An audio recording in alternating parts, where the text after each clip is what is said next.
Okay, you've got me again, doing the Michael Parkinson impression, not very well.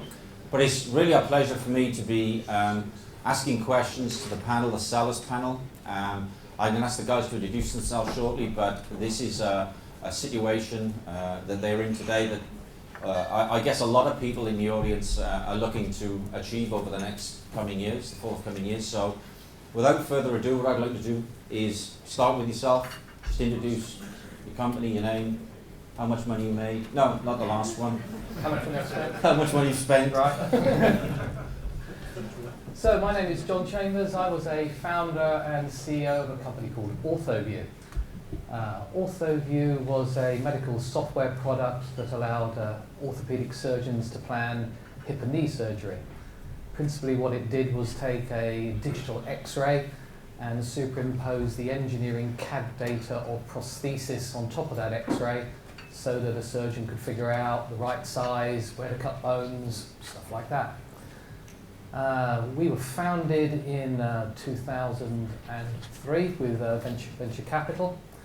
I think the company was always set up to be sold. You know, we saw that it was a niche to be exploited, and we very much had a sort of fixed agenda of how long that would take. And we thought, hey, it'll take 5 years. You know, took 10, but I guess that probably will be a constant theme. The growth of the company started in the UK. We grew it into America, and you know, sort of starting up an American company was a lot harder than we thought it would be. You know, again, a sort of a country separated by a common language in terms of working with people and laws and employing people. But that was successful, and after that we moved to Japan, which like moved it up another notch in terms of difficulty, but a very interesting sort of a time for us. By the time we sold our company, we had about 40,000 surgeons using our software globally in about 36 countries. It's great, the sort of the stats that Salesforce trips out for you. I'm not sure I could name 36 different countries. And in 2015, we sold out to a company called Materialise, who are a Belgian 3D printing company. The synergy there was that they had the ability to print prosthesis, so a custom prosthesis for a hip or for a knee, and also to print some of the surgical guides, which literally can be, think of them as a plastic jig that fits on your knee that says cut here, so that if you have an artificial knee replacement, the surgeon actually makes that cut at the right angle so everything ends up nicely. So there are a lot of synergies in there, so we found a good buyer with a lot of synergies, and as a consequence for that we managed to get a good multiple of exit. And you know, I'm hoping that integration has moved on well, in that you know, the people that take you along this journey, most of them are still there. I've left, but you know, it's very important to make sure that you know that synergy works, and I don't think anybody's been fired yet, so that was good. Thank you, John. Gerald. Hello, my name is Gerald. I'm from Austria. I founded 10 years ago a company which we called Xyzmo, Xyzmo, so a very strange name. We started with the idea of digital stamping. Of course, it was clear to us that if we just have a digital stamp imprint on a paper, this is nothing worth. So we thought about what does a digital stamp do today, protects the document, it has a timestamp and so on. But this idea was not that great. We ended up in the e-billing, e-invoicing space, and we learned that there we had a complex server product and very low revenue, so we pivoted to capturing handwritten electronic signatures, where we finally were the market leader in Europe. We sold some 200,000 seats, signature stations, at the time when Namirial bought us. It's roughly 10 million euro revenue, 25 people. We were selling in Europe, we were selling in Latin America. We tried the US, but we failed greatly. So I can tell you a long story about what you can do wrong in the United States. Meanwhile, after the acquisition, we go back to the United States. Why the acquisition? In our market, we had the situation out of the 10 companies which were known when I founded the company, no single one exists beside DocuSign and DocuSign got 300 million equity from the investors in the United States. They approached the market, so okay, we generate a leader by money. So we were confronted with a situation where somebody had 300 million cash to spend worldwide, and the others all were small companies. Namirial was an Italian buyer. They bought us because they were also in this space. They are running a trust center, which is the other part of this business. And this combined offering makes a lot of sense. And we are very proud that Aragon Research recognized this merger as making one of the top 3 companies in the world in this new category, which is now called digital transaction management. Thanks, Gerald. My name is Edoardo Bounous. I'm not the founder of Jobrapido. I joined Jobrapido later on to help Vito Lomele, who was the founder of the business in the early 2000s, to give more structure to the company and then to drive through the sale to Symphony after that. Vito started Jobrapido really out of frustration because he was moving back to Italy from Germany. He was an engineer and he was frustrated to have to go through different websites to find a job. So he thought, well, I should create an aggregator where a job seeker can link directly with all the positions available in that specific field. So he created Jobrapido at the same time that a similar company was created in the US called Indeed, that then subsequently sold to Recruit later on. And in the space of a few years, he was putting job seekers in touch with employers in 58 different countries, and his website had about 1.2 billion visits every year. He sold later on to Daily Mail and General Trust, which already had a vertical in the job space at a company called Evenbase, where there was job site and Broadville inside. Later on, I joined him in 2013. We put a structure in place. Then Daily Mail decided to get out of that space and sold the 3 businesses. Vito left at that point, and I managed the sale to Symphony at that point, which was 2 years ago. Okay. What I'd like to do is go on the journey of selling your companies, but let's start at the end, or just before the end. And what was the single catalyst, if there was one or there was multiple? What caused you to go and take your companies to the market and sell? John? It was always the vision that the company should be sold. Yeah. So almost from day one, we were grooming the company for exit, and it was about finding the right point in time where our revenues and our profit was such that it was a viable company that could attract a good multiple. You know, along the journey, given that we started in 2003, you know, we hit financial crisis and all sorts of things that stopped us exiting when we'd like to, and it really took up until about 2014 for us to be hitting the sort of numbers that were going to give the management team and the investors the return that they wanted. So, you know, the investors have been in for a good time, and I suppose that was the main pressure. But you know, certainly that was the will of the management team as well. So you know, we were all pulling together in the same direction, so it worked. Okay. Gerald? Yeah, for us it was, as I said already, the situation that from the top 10 players in the world market, 8 or 9 were already sold. So this was an important driver. You saw there is a need for a certain economy of scale to run this business. And the other thing was we simply have been approached by a partner out of our market, which was not the buyer finally, and this brought us into the process. I think in our case was more, because Vito had just left, was more a decision by the shareholders, which was the Daily Mail, and who decided to exit the talent management space.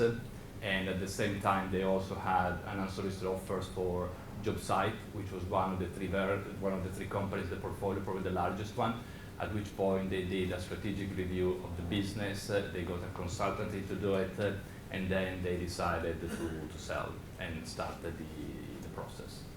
And following on from that, I'll stay with you, Edoardo. Yeah. How difficult was it to find the right buyer? There was a first phase when I think a lot of the work was done by Daily Mail. Then we started meeting, managers started meeting trade and private equity buyers. You could see that there were a number of buyers which simply did not understand the business. And one thing I always say is that when I had the management presentation with Symphony, I got two key questions that even my shareholders never asked me. So they knew what the business was about. You want to tell us what they are? Well, for Jobrapido, it's B2B, but also the B2C element is crucial. You cannot sell to your B2B part unless you have the flow of the candidate. So what they were really went to in depth was going through how you work your funnel of all the people coming to the website and how many of those become members, and then how you engage with them, and how many of them stay on the website, and how many times they return. And that is crucial for the whole business, because that also dictates how much you need to invest in the product. And they knew that also because Symphony already had in the portfolio companies like Findlay, First Advantage, Odessa, therefore already had built a platform in the talent management space. So that helped the process quite a lot. Gerald?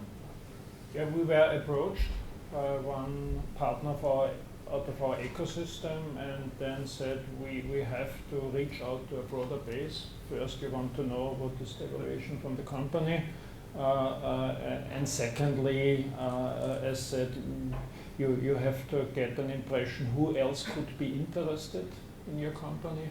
So we engaged Quorum to help us here, and so in our space we were not actively looking in the first place for a buyer. We were approached, but then in the second step I think it's absolutely a must that you check the market where you are in and see who tells you what. Yeah. John?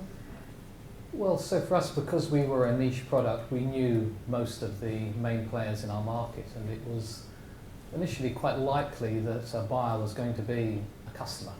So that was always going to be sort of quite difficult to manage in terms of making sure that we didn't sort of cannibalize our customer base by selling out to one particular customer, which meant that actually we might lose a lot of the others. I think one of the dangers is that you don't know what you don't know, and in this instance, Quorum did a lot of research on a more of a global basis to come up with other companies in sort of slightly, I want to say off the wall, but different sort of different angles and industries that could be potential buyers. And of course, to attract a good price, you're always going to need more than one buyer if you're going to run an auction and get a decent multiple. So although we ultimately did end up with a company that was on our radar, it was having that visibility of other companies who we found were interested in our technology that proved useful. Okay. And during that, or at the beginning of that process, and we've heard from Rod earlier, say confidentiality and keeping it, do you keep it deliberately from your staff, or do you share information? What's your experience? Start with John. We were a small company, and probably recruited most of the people personally, so it's almost like an extended family. So, you don't want to lie to your staff, and I think for me it was about us being as honest as possible, as far as possible. Everybody understood that the objective was to sell the company, but I'd also been frank about that, we wouldn't sell it to cannibalise it, it would be sold so that it would go on to the next step. Employing a lot of software developers in a small company, it's like, where do they get career progression? You've got a guy doing the same job 1 year, you call him a junior programmer 1 year and a senior the next, but actually he's still doing the same job. It looks good on his CV, but he hasn't progressed. So, I was really able to present it as, when we sell the company, it'll be something that you'll be able to grow into. So I think we were able to be quite open with the staff, but clearly we had to be very clear on, in terms of the names of the companies that we were dealing with. Because some of them were customers, that wasn't something that we wanted to get out there. Okay. Gerald, did you find that a difficult task, confidentiality? Yes and no.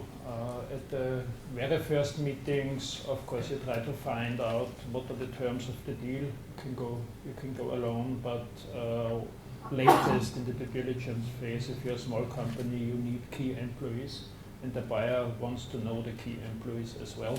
So what was said already, in my eyes, is the most important part. You have to have a good story towards these key employees, why you sell, and in my eyes, it's absolutely important to have also a story about what is if this sale does not happen and you continue, because you don't want to end with a process where the buyer doesn't buy your company. Finally, you are left with demotivated employees. Yeah. This is the highest risk, I would say. Yeah. So you have to have a story as well, where you say to people, okay, we try to sell, but we are also able to continue.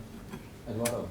I think that was probably the most difficult part for us, because Jobrapido at the time had about 95 people. It was an open floor. There wasn't, no one had an office. And when you start seeing 4 of the senior people of the company keep going into meetings and then coming back, or being on a plane for a few days and then come back, that was a difficult part. Then at the same time, there was also very much a focus on hitting your P&L every month. And although you were saying to people that you were continuing to invest in the business, sometimes you were doing something different if revenue those months were not as strong as you expected, like cutting a little bit of your investment in driving traffic, or maybe not replacing immediately a tech person. And at Jobrapido, we had every month there was what we call the CEO stand-up. So you were sitting up in front of everybody, standing up in front of everybody, giving an update on how the business was going, and then was open questions from the floor, not prepared, that anyone could raise their hand and ask a question. And very often you're getting questions, say, look, you're saying you're investing, but then last month we have reduced the cost here, you're not replaced the person, you're saying one thing and doing the opposite. So you were trying to manage that. Then in the end, when you announced the sale, everything came together, but we started the process in September, we finished in April, so there were quite a few difficult times during that period. And certainly from a point of view, whilst we were having a break, a couple of people prompted me to ask you guys questions. Just how important was the auction process at the end as opposed to a single buyer? If, in each of your instances, what that auction process brought to you in terms of value? John? Well, it's like anything in life, you know, if 2 people want something, they're likely to pay a little bit more for it. And having somebody else there also gives you the confidence to walk away. You know, when you're buying something, people can always smell fear. And if you are desperate to sell, you know, a buyer, it's almost like, you know, they can smell the fear. And so being confident that, you know, you've got a company, you know what it's worth, and that's what you're going to get for it, and know that there's more than one company that's prepared to pay that. You know, I think it's probably the most fundamental thing that you need if you're going to get a good multiple at exit, is to have multiple buyers who want to buy it. You know, it'll give you and your negotiating team the confidence to actually drive a hard bargain, because, you know, you can't really bargain without knowing when you're going to walk away from a deal. So, you know, knowing that you can walk away from one to another sort of makes that easier. So, absolutely vital. Okay. It's just the same thing. If you have only one buyer, it's super critical in my eyes. So you need at least 2, better or more than 2, because for several reasons buyer could disappear. We, for example, we are negotiating already with one partner, and in the final board meeting, the deal was not approved. So we sold finally to somebody else. But as you said, if you want to have a decent evaluation, and on the other side some pressure on the milestones, because they will ask you for exclusivity periods. This is always for the sellers a critical element. They ask you, but the next step we have to go exclusive for 4 weeks, for 6 weeks, for 8 weeks, and it always is longer than you expect. To have pressure in this whole process, you need more than one buyer. What I'd like to ask you, Edoardo, is not the same question. I want to sort of move it on a little bit, because I'm conscious of the time. Everybody knows the pressure on companies, especially the management team, of hitting numbers during the course of the process. Does that pressure change when you're in a sales process? Yeah, probably it does, because you have your P&L scrutinized every single month. So the normal running of the business, you know, if you miss a month, you can make it up the following month or whatever. There you were getting very specific questions, why you didn't hit it this month, how you're going to make up the difference, and all of that. So it was more pressure. Did you also find the same, Gerald? Yeah, absolutely. And you have to imagine if you're a small company, normally you dedicate 100% of your time to the company, and suddenly you dedicate 10% of your time to the company. So, and in this period, you still have to hit your numbers exactly. And there are two elements to it, in my eyes. The first element is you need a good structure in the company so that the company runs without you. Number one. Number two, don't overpromise in an early phase because the buyers will catch you. So if you overpromise with the numbers, which you then cannot hit in the next 4 to 6 months, you damage a lot of your evaluation. John, slightly different to you. Well, Can you describe the most difficult part of that process? well, in terms of not hitting numbers, I stand guilty as charged. So just let me just sort of like share the importance of that, because from my standpoint, the two most important business plans that you'll sort of raise during your company's career are probably the one that gets you your funding if you need it in the first place, because if you don't hit those numbers, you've got some upset investors and it's first price keep your job. If you are selling your company, the business plan that supports that memorandum is supporting the price that you're asking for it. As soon as you miss those numbers, then you're opening a chink in your armour for a buyer to have a nibble at the price. And so, that's probably the worst thing that could happen. And as we've said, sort of under-promising and over-delivering in that phase is absolutely fundamental. But things will go wrong. And my experience was that don't worry about the things that you can't control. Don't take your eye off the ball. You need to keep the confidence of your buyer, because they are buying people as well as a company. And if the numbers start going wrong and you start going wrong, the deal will either fail or they will negotiate you down and it will cost you dearly. And ultimately, you've got to work with these guys potentially afterwards. So you want their confidence going forward. Absolutely. Edoardo, what about the due diligence process? What was your experience? Due diligence, I must say, we were quite well prepared for that. The data room was all put in place. We had thought quite thoroughly of all the information that were required. I think one very important thing I think was mentioned before as well is the presentation you do. I think you should think in advance about your first presentation you make to a potential buyer, rehearse it, look at the time, how long it takes you, try to think about the question and prepare to the questions you could get. We had a meeting before we started the roadshow. There was the five of us interviewing each other and thinking about the questions we could get asked. Yeah. And that was the most important part. If you start with a good presentation and you clearly outline what your business is about, how you're driving, what your dream is, and you're prepared to as many questions as possible, that's the best thing. Gerald? I think Coram as M&A advisor can help you here, so you get the structure, what you have to do. I think that the most critical part are the things you cannot solve when you are already at the due diligence phase. So what you hear so often, check if you use open source components, check if you have the license to use these open source components. A question we also got very often, do you break any patent of a competitor? And the true answer was, I don't know. Because as a small company, it's a hard thing to know all the patents of your competitors in a broad market. So these things can come up, of course, in the due diligence. Buyers are afraid of those things, and you cannot fix them immediately. So if you want to sell your company one day, make sure that for these hard questions, you start preparing early. Okay. And John, do you want to? Well, I guess I didn't really know what a data room was until we actually entered this phase. But the good advice that we'd had right at the front was to keep all of the documents electronically. So if you're going to scan all of this stuff at the 11th hour, it's a horrible task. I was always amazed at the amount of stuff that we had to prove. And again, proving that we had the right to use certain software tools, because developers are, let's say, dreadful.